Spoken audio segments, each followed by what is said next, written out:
Entón, primeiro, hola Ángel. Vou empezar debatindo sobre a saúde e todo o malo que nos provoca aos seres humanos unha dieta cárnica. Primeiro, comentar o gran número de cancros que esta dieta provoca, tanto de estómago como de todo tipo, e ademais provoca numerosas enfermedades cardiovasculares. Gran parte dos problemas de colesterol que se producen en España son debido á consumición de alimentos cárnicos. Ademais, a obesidade que se atopa en España e a obesidade infantil que tamén temos é debido a que normalmente tomamos máis cantidade de carne da que deberíamos en realidade. Ademais, as carnes que tomamos nas dietas cárnicas que ti defendes contienen gran cantidad de medicamentos e piensos, os cales desarrollan crean superbacterias, as cales son inmunes a certos medicamentos, algo que son crean superbacterias moi fortes que normalmente os medicamentos tradicionais que levan os carnes non poden combatir, ademais de numerosos metais pesados e parásitos que contenen as carnes. Vale, agora falando un pouco da ética, últimamente as granxas están sendo moi mecanizadas, o cal, aparte de que reduce o número de cargos de empleo para as granxas, resulta moi pouco ético, xa que a ninguén le gustaría que unha máquina o tratase ou o matase. Pois normalmente nas macrogranxas as máquinas están moi presentes. Ademais, hai xente que di que as macrogranxas non existen, pero gran parte da carne que encontramos nos súperes, por exemplo, en Padrón, provenen de macrogranxas que solamente tratan dunha forma irrespetable aos animais. Ademais, no sector económico, soster un animal é moitísimo máis caro que soster unha planta, xa que as plantas case se basea na recolecta e abastecerlas de agua. En cambio, os animais, aquí abastecerlos de penso, a veces lavalo e despois matalos ou extraer a leite, por exemplo, nas vacas. Ademais, nos supermercados, unha cantidade de carne é moitísimo máis cara que calquer tipo de vegetal. E por último, o que está afectando últimamente o planeta é a ecoloxía.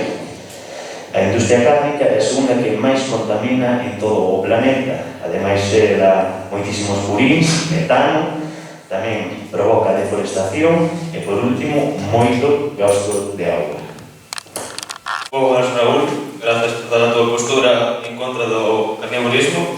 E agora vou pasar a explicar as contras do vegetarianismo. Para empezar, temos a famosa vitamina B12 que non vos encontra na vosa. A dieta vegetariana, a sensación de saciado do apetito vai ser máis rápido. Se non cociñas os alimentos, os precios son máis elevados. Tamén algunhas proteínas pode ser difícil encontrarlas, como poder ter que tomar algún suplemento para poder tomar esa falta de vitaminas. Por outra parte, na parte da economía, é máis cara, como dixen antes, hai menos empleo por vosa parte, polo sector vegetariano, xa que no cárnico xeranse máis postos de traballo e máis cargos. Na parte da ecoloxía, como tamén dixaches ti da deforestación, vos tamén tedes que facer campos de cultivo para plantar as cosechas, tedes que deforestar moitos bosques de coníferas, de árboles que non terían por que ser deforestados. Na parte ética, as plantas tamén, igual que os animais, teñen sentimentos, non teríamos por que matalas, por decir así, para comelas, igual que un animal, o sea que sería exactamente o mismo. Na parte de evolución, decir que a cárnica tomou un papel fundamental para o desarrollo cognitivo, que a vegetariana non foi así. Pola hipocresía, hai diferentes tipos de ramas así da vegetariana. Primeiro, aclarar o empleo que diste, que dá moito máis empleo a ganadería que a agricultura. Bueno, na actualidade dice que está un pouco por encima o empleo gandeiro que o agricultor, pero pouco a pouco, como fui dicindo antes, as máquinas van a ir dominando as granxas, e actualmente as macrogranxas, e máis máquinas que persoas. Despois, decías que os campos de cultivos destruían moitos bosques e era moi malo para a ecoloxía. Vale, primeiro dúas cousas. Os animais que tenes nas granxas, que comen? Aire ou que? E despois, se dis que comen erva, os campos onde están as vacas comendo erva, que se ponse que comen erva, ocupan moitísimo máis que os campos de cultivo. Despois, a ética. Dis que as plantas teñen sentimentos. Bueno, cada un pode pensar o que quere, non vou criticar eso, pero estás dicindo que unha planta ten máis sentimentos que os milleiros de animais que matades nas macrogranxas. E por último, dis que a carnes serviron para o desarrollo do ser humano. Que eu sepa, os primeiros antepasados do ser humano que descendían dos monos eran herbívoros e despois pasaron a ser máis ben omnívoros, pero hai especies de homos, como era o homo...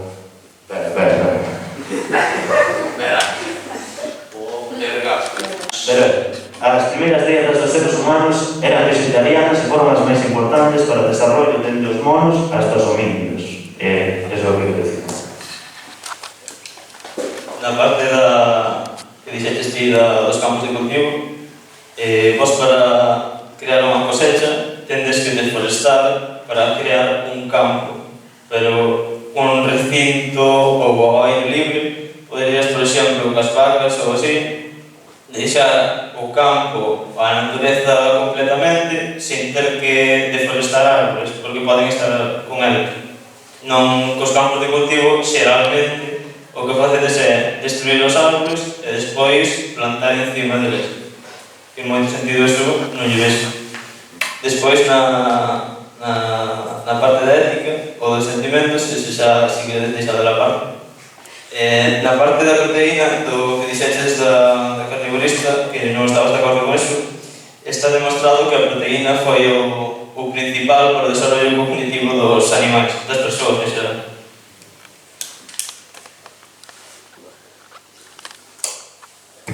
Bueno, voume centrar no que dixetes ti da deforestación de bosques para a cosecha.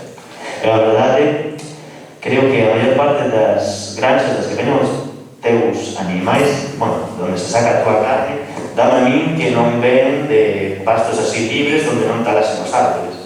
Dame a min que veñen así de sitios bastante pechadiños e árboles creo que non hai ningún. E ademais, tamén quero debatir o que dixetes ti das proteínas para o sistema cognitivo, que, vale, pode ser que evolucionase un pouco o cerebro do ser humano gracias ás proteínas, pero o mono en que se basea principalmente nos vegetais. En cambio, os primeiros homínidos en que se baseaban tamén nos vegetais. Despois pasaron a ser máis ben, como se di, omnívoros, carroneiros. Eso. Despois pasaron a ser máis ben carroñeiros, pero as primeiras especies de homínidos que se camiñaban erguidos eran vegetarianos. E pois, primeiro decir que unha zona donde podes criar 3 ou 4 vacas, o mellor é o doble ou así, donde podes cultivar unha comida con unhas plantas que podan alimentar a casi unha familia, porque as vacas non van a estar todas apiñadiñas nun campo. Ademais, tamén tens que realizar unha deforestación e unha selección de ervas no campo onde van a estar todas as vacas, porque non a vais deixar con árboles no medio, porque ese non é o territorio onde viven as vacas, e además non podes deixar plantas que podan ser venenosas para as vacas. E unha vez zanjado este tema, quero falar sobre a contaminación e as enfermidades que producen a carne. Primeiro, quería saber como defenderías ti os diversos metais pesados que conteñen as túas carnes ou todas as enfermidades cardiovasculares, os cánceros e o colesterol que provoca as túas carnes. E ademais tamén debatir sobre como defenderías as grandes cantidades de CO2 que emite a gandaría á atmósfera e tamén o metano que algúns animais emiten na atmósfera e tamén os purís. Na primeira parte que dixeches o da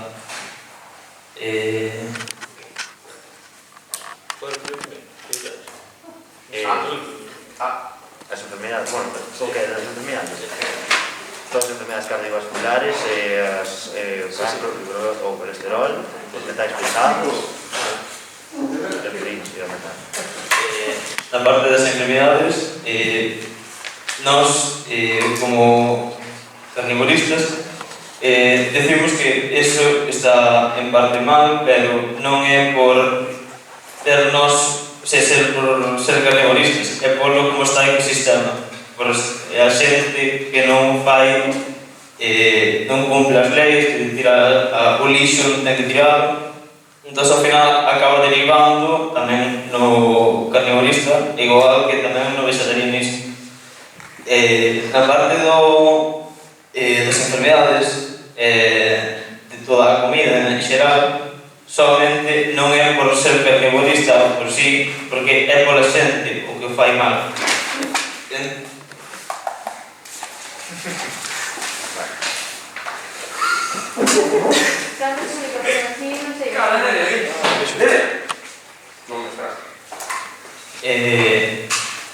Nós, como carnivoristas, non defendemos a postura de que fagan outras persoas, senón tamén o que distingue de enfermedades cardiovasculares, tamén é por xente que pode abusar dela, que é un pequeno porcentaje de población. Entonces, comendo con moderación, podríais evitar algunhas desas enfermedades. Pareceme gracioso como estás a evitar a pregunta principal, que é como ti evitarías que desaparezcan esas enfermedades, porque dis sí que non estás de acordo con como unha xente que cuida dos animales ou